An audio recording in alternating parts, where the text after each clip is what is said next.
Assalamualaikum warahmatullahi wabarakatuh.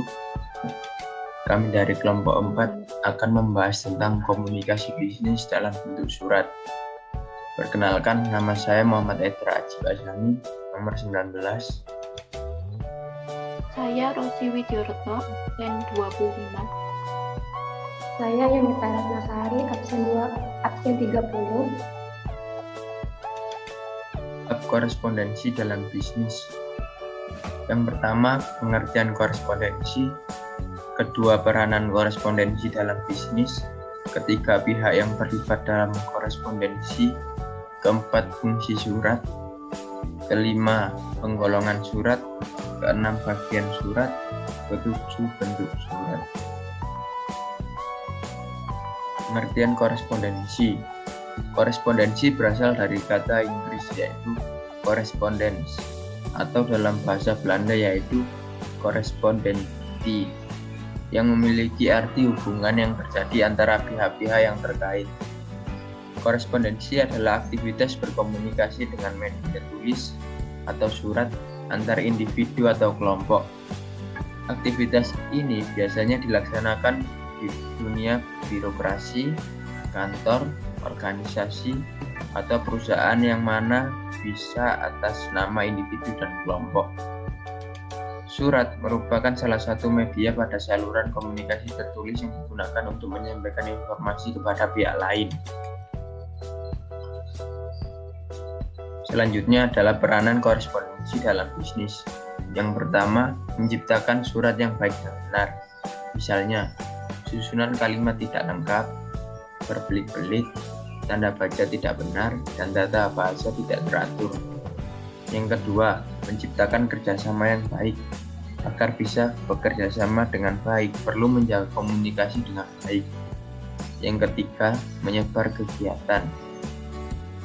Korespondensi memegang peran penting dalam menyebarkan kegiatan perusahaan, baik kepada pihak internal maupun eksternal perusahaan.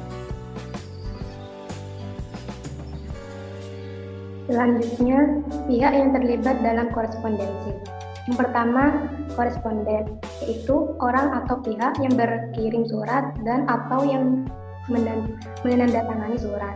Yang kedua, redaktur, yaitu orang yang menyusun naskah surat. Yang ketiga, sekretaris, yaitu orang yang membantu pemimpin dalam kegiatan korespondensi. Yang keempat, juru ketik, orang yang membantu memproduksi surat.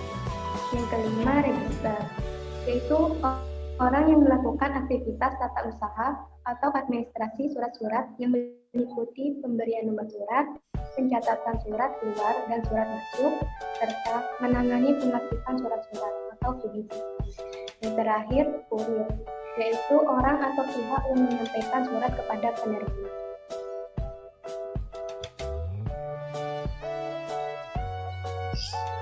Selanjutnya, fungsi surat. Yang pertama, surat bisnis berfungsi sebagai wakil atau duta bagi pengirim surat. Dalam kaitannya dengan dunia bisnis, surat bisnis berfungsi sebagai pembawa pesan-pesan bisnis dari pengirim pesan kepada pihak lain. Yang kedua, alat untuk menyampaikan pemberitahuan, permintaan atau permohonan buah pikiran. Yang ketiga, alat bukti tertulis.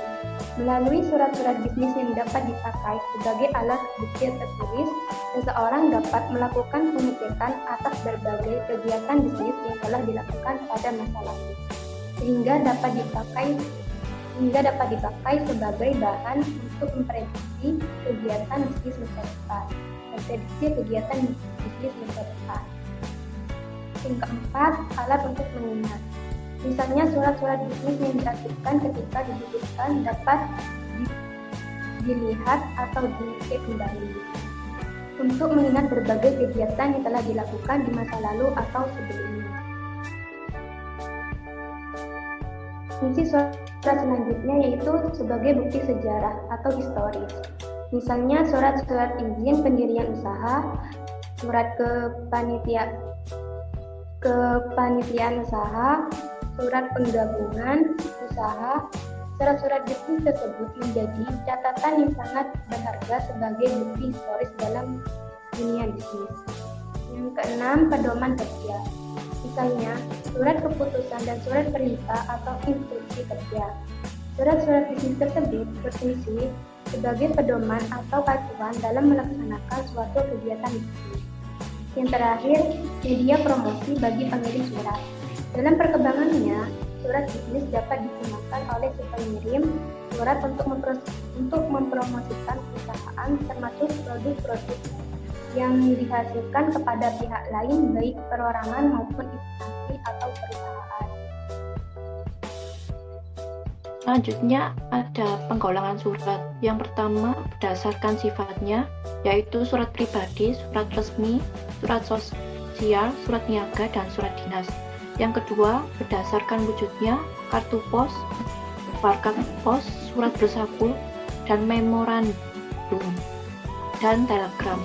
Yang ketiga ada berdasarkan keamanan isinya, yaitu sangat rahasia, konfidensial, dan biasa. Yang keempat berdasarkan proses penyelesaian, yaitu sangat segera, dan biasa. Selanjutnya bagian-bagian surat. Yang pertama ada kop surat. Kop surat memuat informasi mengenai nama, logo, identitas, dan alamat kantor lembaga pengirim surat. Fungsi kop surat juga penting sebagai media promosi dari lembaga atau organisasi pengirimnya. Kedua, tempat dan tanggal surat. Pencantuman tempat dan tanggal surat bertujuan untuk memberi informasi mengenai kapan dan dari mana surat tersebut dikirim. Ketiga, nomor surat. Penggunaan nomor surat biasanya meliputi nomor urut penulisan surat, kode surat, tanggal, bulan, dan tahun penulisan surat. Fungsi nomor surat adalah untuk memudahkan pengaturan dan penyimpanan surat serta mengetahui jumlah surat yang dikeluarkan sebuah lembaga. Keempat, lampiran yang disertakan. Bagian lampiran merupakan penjelas yang memberi informasi bahwa ada berkas atau dokumen lain yang disertakan dalam surat tersebut. Jika misal tidak terdapat berkas atau dokumen yang dilampirkan, maka bagian lampiran ditiadakan. Kelima, hal atau perihal. Fungsi bagian hal dalam surat adalah memberi petunjuk pada pembaca tentang kepentingan dan isi pokok dalam surat tersebut. Keenam, alamat tujuan. Alamat tujuan juga menjadi salah satu bagian surat, yaitu alamat yang dituju dalam pengiriman surat. Terdapat dua alamat tujuan yang ditulis, yakni alamat luar yang ditulis di sampul surat serta alamat dalam yang ditulis di bagian dalam kertas surat.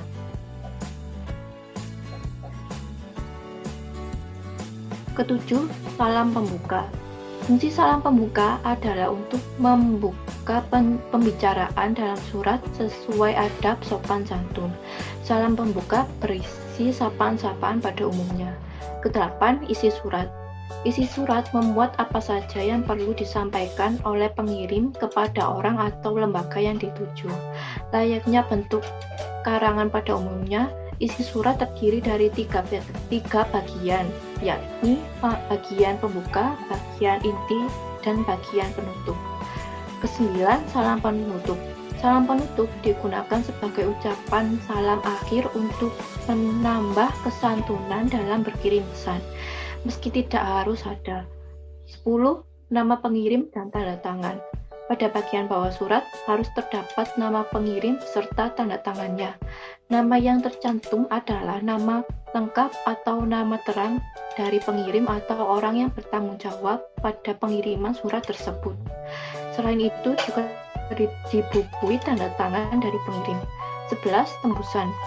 Bagian tembusan merupakan bagian surat yang menunjukkan pihak atau orang lain yang juga berhak mendapatkan surat tersebut. Yang terakhir, bentuk-bentuk surat. Bentuk-bentuk surat dibagi menjadi 5. Yang pertama, bentuk lurus penuh atau full block size. Pada bentuk surat lurus penuh atau full block size, seluruh bagian surat kecuali kop surat pengetikannya dimulai dari margin sebelah kiri. Yang kedua, bentuk lurus atau block size. Surat bentuk lurus atau block style adalah bentuk surat dengan pengetikan secara lurus rata dari margin kertas sebelah kiri, namun untuk tanggal dan salam tertutup tidak diketik dari margin sebelah kiri. Yang ketiga, bentuk setengah lurus atau semi block style.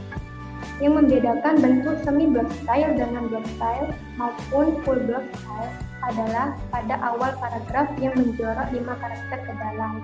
Kemudian tangan berada di sebelah kanan surat. Yang keempat, bentuk leku atau indent style. Bentuk surat ini dikenali pada alamat dalamnya yang berlekuk. Dan setiap awal paragraf lalu menjorok 5 baris ke dalam, sedangkan baris berikutnya tetap pada margin kiri. Yang kelima, bentuk alinea menggantung atau hanging style. Perbedaan surat bentuk ini terletak pada isi paragrafnya, mana baris kedua pada paragraf surat tersebut dimulai 5 baris atau menggantung.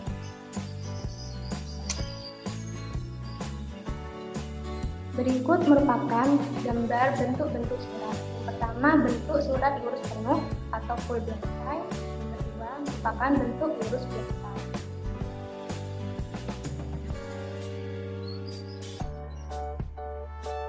Yang berikutnya merupakan gambar bentuk setengah lurus semi block style. Yang keempat, bentuk lekuk indent style. Yang kelima, gambar bentuk alinea menggantung atau